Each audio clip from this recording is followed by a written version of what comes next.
আমাৰ Bongaigaon district administration civil ডিফেন্সৰ পৰা কৰা গৈছে। আমাৰ মিনিষ্ট্ৰি অফ চিভিল ডিফেন্সৰ পৰা এটা আমাৰ ইনষ্ট্ৰাকশ্যন আহিছিলে যে ৰাইজক আমি সজাগতা এটা দিব লাগে যে কেনেকৈ ছাডেন এয়াৰ ৰেড হ'লে তেওঁলোকে কি ধৰণে প্ৰস্তুত থাকিব লাগে।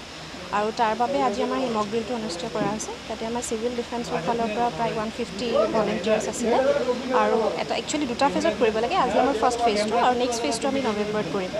আৰু ইয়াতে দেখুওৱা গৈছে কেনেকৈ ছাডেন এটেক এটা এয়াৰ ৰেড এটা হোৱাৰ লগে লগে কেনেকৈ মানুহখিনি নিজে এটা মানে আপোনাৰ হেৰি এটা কৰিব লাগে, নিজকে কেনেকৈ ডিফেণ্ড কৰিব লাগে সেইটো দেখাইছে।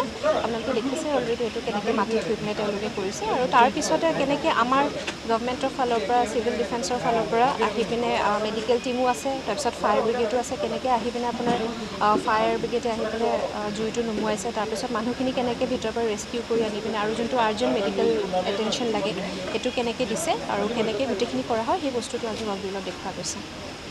ঠিক আছে।